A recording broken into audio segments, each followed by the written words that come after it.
How's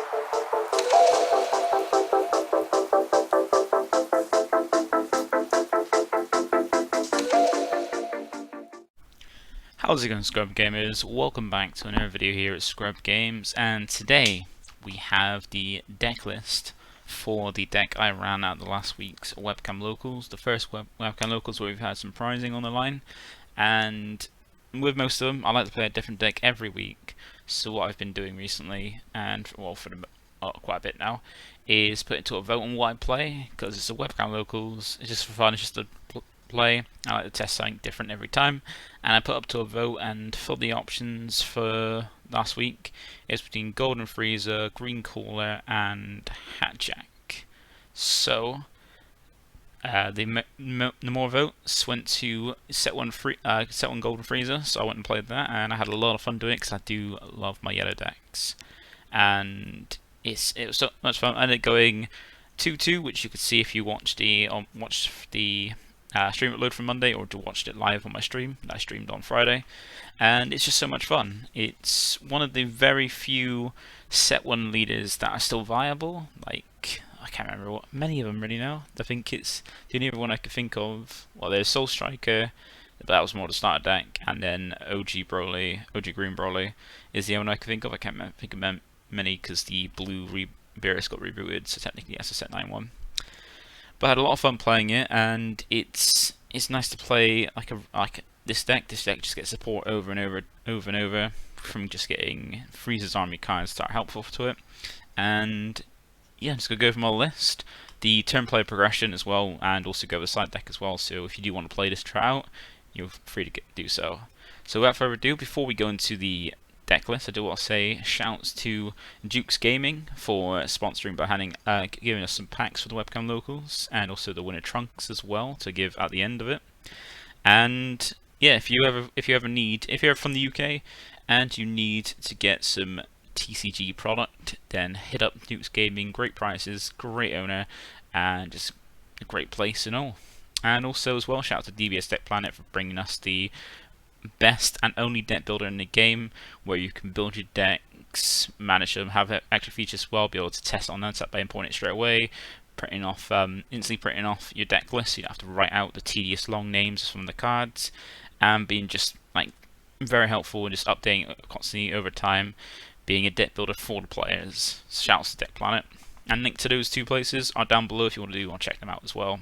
And also don't forget to, if you're not subscribed to my channel to help me get to my goal of 1,000 subs, which we've just hit 400, so we've got a giveaway going as well. You can check out a video, I'll probably be tagged at the end, that you can go and check out the giveaway. And also as well as that, like the video if you do enjoy these deck profiles and the layout. And also comment down below if there's anything you want to talk about or ask me to put on my channel. I'm free. I don't mind doing anything. If someone wants requesting, I'll try my best to get it done. And it's nice to get a bit of discussion going. So without further ado, let's go into the lead and just go over it. So with the lead, for many people, because I know there's people that started new, didn't start in set 1, this is a leader all the way back from the first set, and it's a Frieza on both sides. It goes from normal, like final form Frieza, to ultimate form Golden Frieza. And on both sides, it has a permanent which gains you extra energy, which is normally exclusive to blue, and also get you some draw as well. So on that effect is essentially you can choose, as once per turn, you can choose one of your Frieza army battle cards in your battle area and send it to the drop. And if you do that, you get to untap an energy and draw 1. And when you flip it to the back, you then get to untap 2 and draw 1. So essentially, you get an untap and draw on the front, and an untap 2 and draw on the awakening side. So it becomes almost like a Soul Striker with extra steps, essentially. When it comes to, well, kind of better than a Soul Striker, almost, because you get to untap 2, draw 1, then you get to swing and draw 1, which is 1 more draw than Soul Striker. You get to draw the same 2 when you awaken as well. You just don't have any built-in self-awakening. And on the front side, the awakenings, as I said, is just get a 4 life, and you draw 2 and flip it over, so you get a lot of draw. So when you do your awaken turn, you can get up to 3 extra energy, 3 draws, and 5 draws. So you get on your awaken turn, you get 5 new cards. You get to untap 3 energy. That's very good, especially for yellow as well. And on the front side as well, or on the Awaken side, you now have the option to swing and draw a card, which a lot of Awaken leaders do. So yeah, it's one of those one of the leaders that just had a strong ability, but at the time didn't have enough cards to help make use of this activate main. But over time, over sets and sets and sets, we slowly got more and more and more. And to keep into yellow, like we've had a lot of more yellow white 1-drop cantrips, which if you don't know what a cantrip is, basically like a battle card that when you play, you draw a card. And we've got quite a few 1-drop ones in there over time in yellow to make it keep the deck mono yellow and just get the draw from playing the 1-drop and second off to get never draw and untap as well to make use of the leader. So there's just a strong leader that's get strong over time, and I do enjoy it. And also I got the new Judge Stamp when I managed to purchase one of those, and that was I love this deck. So without further ado, some of the engine cards. So like we've got the 1-drops to help use the leader's effect. So we've got Ginyu, former Galactic Elite, and Takamoko Coldest Ice. They got a ton of text on them, but literally the only thing you want to care about on these cards is the auto. When this card is played, draw 1. That is it. Because if you look at the traits as well, they both have Frieza Army in the traits. So essentially they're just pay 1 to play it, draw 1, then use the effect, sack it off to untap the energy, just use the player and draw another one. So it's mainly to help, like constantly help you draw and go for that. We play 4 copies of that because we've got an extra card as well that switches them up from the deck, so you can have it. So every turn you want to be getting that down, and even if you have to pay an energy to play this, you get the untap with lead, and that, at least that way you've drawn 2 for nothing essentially, which is fantastic. Well, technically a +1 because you've played one of them from your hand to replace itself. So technically +1 yourself per turn. And then we've got 3 copies of Master Roshi Martial Master. This is a helpful way to awaken, because as I said, the leader has no built-in self-awakening, so you have to put something for yourself. And this is probably one of the better ones, because it doesn't require you to attack, it doesn't require anything, it just requires you to play him, and then maybe activate main as well if you want to self-awaken, or take more life into awaken on a turn. And as well as that, the activate main to help you awaken isn't once per turn. It just requires you to have one energy each time you use it, so that's pretty nice. If you need to tap, use it more, you can. And also, as an extra card, you can get off the activate main what you play. So essentially, the way it awakens is what help you awaken is with auto. When you play this card, you choose 1 card in your life and add to your hand. And note that isn't optional. You have to take a life if you play it. So if you play it after you've awakened later on in the game, you will have to take a life, so be careful on that. That's like normally after you've awakened. This is normally charge fodder or combo power. And the activate main is by paying 1, you choose 1 card in your life and add to your hand. So once again, this is a one effect that makes you have to choose 1 card, it's not optional. And then you choose up to 1 Moon Destroying Kamehameha from your deck, add it to your hand, then shuffle your deck and negate the skill for the duration of the game. Okay, so it isn't more than once per turn. That is my bad. Well, a good thing I've never used it more than once per turn, just once. And yeah, normally just want to activate that. Like this can help you if you go down to 6, which some people put you down to avoid you getting to 5 for the token negate. You can get yourself down to 6, just play this, take a life, pay 1, get a Moon Destroying Kamehameha, so you've got a charge for next turn, and then be able to awaken as well. And given that you can untap your energy, you can make use of both sides then to untap up to 3 energy on your awaken turn. And we only play 3 of these because we don't want too many, because you just want it to help you awaken if your opponent isn't attacking you. But after that, you want to and also if your opponent's not attacking you, you want enough because you want to use the auto and the activate main. So we play 3 of, so we can try and see it. Because normally with 4 of is when you want it, when you play 4 of, you want to see it and want to see multiples. If you want 3 of is normally when you want to see at least one of them throughout the game. So that's why we've gone for 3. And then we've gone for super combos. I went for 3 Krillin and 1 Zamasu, because it's a nice split to have that extra Zamasu in to help trigger things like Putine and just to help mitigate aggression by being able to combat with 1 swing and rest down another potential attack. And Krillin is one of those set of super combos we got back in set 11, which are probably ones of the best in the game unless you're in green and want Paragus. Like in green, you kind of have the difference between Paragus and Gohan, depending if you want to put stuff back in the deck or if you just want to see what you draw before deciding what to get rid of. And Krillin's great one, because also if you go against Mill like I did, you don't have to draw. You can still get the 10k, and then choose not to draw. Because you only get the draw if you put back a card from your hand, so that's still decent. But it's the fact that you can make it your hand by putting something back in your deck that you want in your deck or that you don't want in your hand to draw new cards, because you just put one back to the bottom of your deck, draw two. Fantastic. So we're going for a 4-3 split, and I didn't, because I still don't own the secret rare Golden Piccolo. I don't have that in there. That's why it's a 3-1 split. Then we have 3 copies of Son Goku's Steadfast Assistant and 4 copies of Mecha Frieza, Robotic Post. So Goku's Steadfast, just a handy one to just counterplay, because like if someone's got, like, there are a lot of big threats now that have deflect, but sometimes it's still handy to come in after encounter window 2 if they're played by skills, just to have that, well, draw to replace it from your hand and have a blocker on board to help block an attack. And for threats that don't have deflect, you basically make it saying you're coming in rest and playing a blocker to defend another attack, which is cool. And being yellow and working well with Mecha Frieza, where you need extra cards in certain areas to be able to reduce the cost, it works wonders with this. And Mecha Frieza, of course, is just any yellow deck is running 4 copies of this at least. Well, yeah, always running 4 copies, because you can have that floodgate negate, which is very, very, very handy. And also this works a bit extra with this deck because of Frieza's army. So after you floodgated and your opponent's passed a turn, you can swing with it, then sack it off for your lead to untap energy and draw a card. So that's why we're playing 4 copies of it, always in this. It's just that extra benefit. And then we have the slug package as well, because yellows. This is just such a strong thing in yellow, the slug package. Just being able to drop a card that basically says to your opponent, you can't draw outside your leader. And given that a lot of things draw nowadays, this just shuts down a lot of draw power. And if you can, and with yellow, you just out advantage them over time, just reducing their resources, and slug helps obliterate that, which is nice. And of course we play a 3-4 split because the Lord Slug Super Namekian has an activate main where by paying 1 yellow, if your leader card is yellow or slug, you can play the 1-drop slug from your deck, by discarding it from your hand. So you discard the 3-drop, play the 1-drop from your deck, that's why you play a 3-4 split. And of course the Lord Slug, if you don't know and you haven't been playing for a while, it has a permanent where Bond 2, requiring it to have itself and another battle card in play. It makes it so your opponent, while he's in rest mode, your opponent can't attack with, can't add cards from the deck to the hand outside the leader cards. And it's got unique, so you can only have one on the board, but it does have barrier to mean it's hard to interact with. And the Lord Slug is a cantrip, because when you play it, you draw a card, and then it has that activate main. By paying 1, that basically play the 3-drop from your hand. Or if you do want to make use of the other effect, you've got the energy, because you can get more energy in this deck, you can just use the effect to pay 1 yellow to choose one of your opponent's battle cards, switch to rest mode.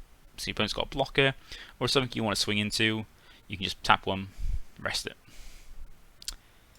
And then we have 2 copies of Swift Retaliation Caller. This is a key thing that any yellow deck has, because it's the cheaper counter in the game that's useful. Because just for 3 energy, you can stop a counter play or a counter skill and play itself. And then when you play it, you get to draw a card. And if you have 6 or more rested cards, you get to draw another card. So you at least replace it after you counter by paying 3 and give yourself a 15k attack and haven't lost anything from hand. And you potentially +1 on it if you've already swung a few times that turn, which is cool. So play 2 copies because sometimes 2 is useful and you at least want to try and see it later in the game when you're trying to push for game. And if you see 2, you're just in a good spot. Then we have 2 Basil Fatal Rampage. This adds some extra cheap aggression because yellow's whole mechanic is all about resting your opponent's resources. So like resting all their stuff so they can't attack, can't do anything. And this benefits off that by if your opponent has 5 more cards in rest mode, you can use the activate main to make it a 19k dual attacker until the start of your next main phase. It also is a cantrip, so when you play it, you draw. So a lot of these cards draw you extra cards, and with the leader, you're just drawing through your deck. That's why we play a more than 50 card deck, because you can get. I've got close to decking out a lot of the games as well. And it's got a permanent, which is basically equivalent to unique before unique was a thing.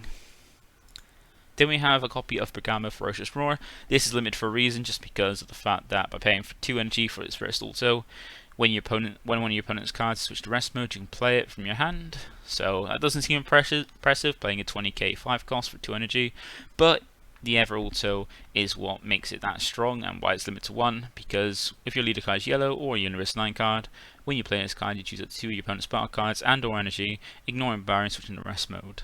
So making it resting one of your opponent's cards, like saying they attack, you tap one of their battle cards with Zamasu so they can't tap the battle card, then play this out and tap 2 energy. You just basically shut down 2 energy that they could have used to play something or do something with, stop one of their attacks. It's just pretty dumb. That's why it's at 1. And like I have seen people calling for this to be banned because in the next set when we get the new starter deck, be honest, when it swings, being able to tap all your opponent's cards, ignore not their energy, and then be able to trigger this to tap their energy is pretty strong, but it's still limited 1. I feel is fair enough at the moment. Then we've got 2 copies of Frieza Divine Transformation, because in this deck it doesn't really have a big way to finish. It's not like just dropping everything to a one big bomb. It's normally just grinding out resources and just grinding out over time to just slowly resource them, so they're down to a point where they got barely any resources. You're just pushing through, and they can't do anything about it.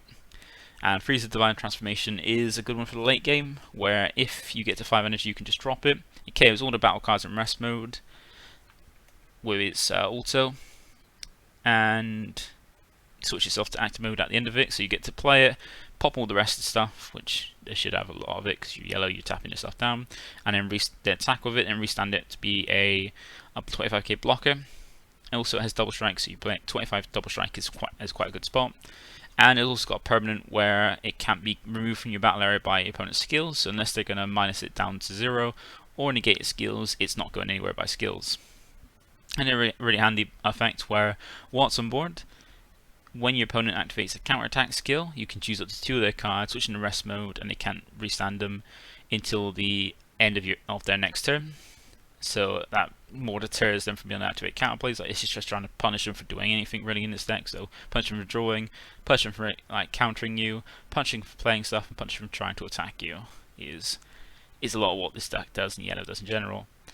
And it just makes for a really good card. And also, being a Frieza's army, if you've got later on the turn, like after the turn you play him, it's about to turn you swing again, you can always sack it off for your effect because it also is a Frieza's army.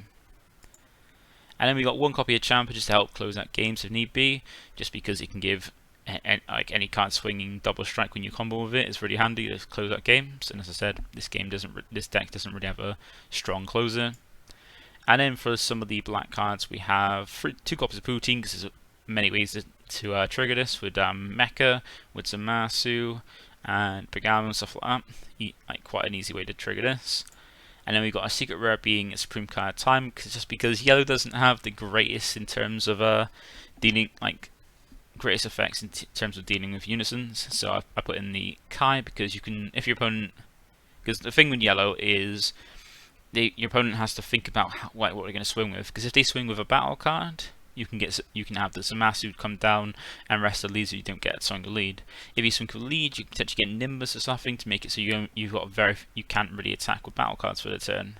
And if you swing with Unis, or even have the Power Super Saiyans rest on the Unison, so you can't attack with that. And if you swing a Unison, you can potentially get floodgated with the Frieza Robotic Riposte to make it so if they attack with anything that's not a Unison, they have to rest cards. So the opponent's got to really think about like what they're going to attack with first and how they're going to sequence the turns to get yellow, because of all the different ways, like depending on what they're running, like could really annoy it, like ruin their turn. And Kai is a good one if they go, okay, I'm going to attack with battle cards, so I can make sure I can get enough battle card swings in. You can drop this Kai to stop them from attacking with Unison and Leader, and then potentially wipe their board even with Unison next turn. Like having this Unison remove one your secret rare is just fantastic. Then the last battle card we got is Food of Dark Banisher. This is a very, very, very strong overwhelm card. It's kind of one I've been putting in some of my later game decks in place of what used to be Through Shrouded, because that got banned, RIP Shrouded. And it's just really strong because it comes down for 4 as long as you got 8 in your drop. It's a 25k triple attacker. I mean, you gotta get at least 3 attacks out of it, put in pressure. But that's not the reason we run it, is because of the permanent where while it's on board, your opponent can't attack. Your opponent can activate skills unless they choose 1 card in hand and send it to a warp, making it so any of your opponent's effects are now optional. They don't have to resolve them unless they want to. They have to pay the cost for this if they want to actually resolve it, which is good. And this is normally how you're trying to close out games, dropping this. And then for extra cards, we have 4 Friezas Cool, because this allows you to play the Ginyu and Tagoma straight from your deck, while also adding to the extra card count for Riposte and Steadfast to help make them cheaper. So you play a full copy of this, because this is like extra copies of these essentially. To make sure if you don't have one of these in hand, I have this, you've definitely got a use of your leader skill. Cold Bloodlust is limited for a reason, because it's just a good counterplay. Just essentially, if your opponent wants to play a card, if it doesn't have, well, play a battle card, if it doesn't have Deflect, it's coming in with no skills at all, so it doesn't even get to trigger. It's not after it comes into play, it's before it comes to play, which is fantastic. And it's limited for a reason, because it's just so strong.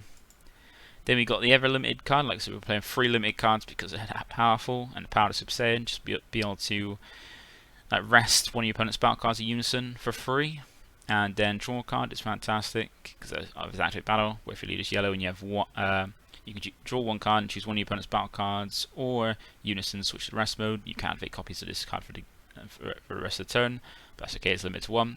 Or you can use it as a counter attack for 1 energy if you need be, and it's for free because it's permanent, where if you have an active mono yellow energy, you can activate battle for free, essentially.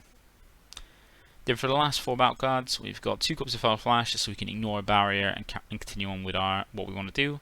Because just ignorance and adding that 15k power as well to any swing is great. Then we have the 1 copy of Moon Destroying Kamehameha you can get with Roshi, just to get off Roshi to help awaken, then have as a charge to help with Riposte and Steadfast, or even to discard if your opponent makes you discard something. Then we have 2 copies of Realm of the Gods Black Kamehameha. This is just helpful to if your opponent's going for a wide strategy with battle cards, just be able to out combo with a 10k, draw 1, and then rest 2 battle cards as well. And also it gives you a bit more removal if your opponent puts something in rest. If you put something in rest mode, swing with it, and then use this to pop whatever they got in rest mode. It's not ignoring barrier now. Then the last one is our token negate, because every deck technically runs these token negates because they're just fantastic and they stop technically 2 attacks by being able to negate the first attack, play a token, that token then block the next attack in that turn. And if you don't block with it, you don't have well, at least with this one, a 10k attacker, but you just can't combo the token off, which is not too bad. And it is played for free, because if your life is at 5 or less, you can choose not to activate the counter skill for free by taking a life instead. So if you want to take a life, put you down to 4 to help you get to awaken, to then play it for free and then get a token to block another attack. So that's the main deck. Had a lot of fun. If you do want to check out my matchups, check out my stream upload from Monday. It'll probably be shown at the end of this, one with the sub giveaway. And that is it for the main deck. But for the side deck, I think it's still up to date in what I had. So this is what I wanted to play for the side deck. I didn't really have all this, because I'm still trying to get a few cards, because I don't play yellow often, even though it's my main color, my favorite color. But and I had changed some things depending on the webcam locals, because some people who played certain decks each time. So the only difference is this: I didn't play the Mecha Unison or the 8-drop because I didn't have the Mecha. I didn't put the Mecha Unison in, and I did not have Forbidden Power either. So what I had instead was the 3 copies of Vegeta Unison Fury. So I had those because of the fact that it's still great Unison, and I even closed out 1 game with it as well. Just very handy, and against decks that go like early with big battle cards, it makes so they can't really attack with it and just rest things on your board that you don't care about, like resting your slug if you can't attack with it. So if you get dormanted and you haven't attacked with slug yet and want to attack on your leader instead, if you haven't attacked with it already, then you can always just go Vegeta rest slug so it's in rest mode and get a marker. Then the 2 Chi-Chi for blue hate, because everybody knows that watching my videos I hate blue, so I put in a lot of blue hate. And then 2 Mataito, because I know we have quite a few U7 players in the webcam locals, so I got this to help deal with the if they drop the U7 Goku, because not a lot of my stuff has barrier, I can at least make it so that can't attack. At the very least, we can go on counter window 2. And then, because we also get quite a few Gamma players, I also have 1 copy of Jiren Survival the Fittest. That's not on the list, but I put that in because, yeah, we're getting quite a few Gamma players and blue players who are playing Turn of the Tide. So I always put this in my deck now for webcam locals that deal with those. Then we had 2 copies of Son Goku Absolute Annihilation to deal with extra card heavy decks, or decks that tap out and then rely on the extra cards to help protect them. I thought that was cool, and having Barrier Deflect is something that no battle card should have, so I'm going to run it. And then we still got the copy of 2 Tyrannical Blow, because it's just a handy to help deal with Floodgates, as I learned in previous weeks. And then 1 copy of Release from Evil is what I played as well. So Release from Evil is one of those where if I've got a Unison I can play it for free, but it doesn't matter because I can untap my energy in this deck, and just making it so when your opponent attacks with something, you can negate skills, ignoring barrier, and make it so it can't be switched to active mode until start your next turn. So your opponent's got something that has like dual attack or triple attack. Make it skillless. You just have to. It doesn't stop the attack, but you make it skillless and make it attack for a turn. It was between this or time magic, but at least this negates the skills, which is handy against if someone tries to be bold and swing with a secret rare before using an effect. You got to punish them that way. So that is it for the list. That is all. That is my whole deck. I had a lot of fun playing it. Once again, if you do want to check out my gameplay, check out. Well, you can go on my stream, or you can go on the upload from Monday and check that out. But yeah, I had a lot of fun playing this, and it's one of my favourite leaders because it's been all the way back in the game and slowly got support over time. So once again, thank you for watching. Shout out to Duke's Gaming for sponsoring the locals, and to Deck Planet for being the best deck builder in the game. Also, don't forget to like, comment, subscribe, and I'll see you in the next one. Bye for now.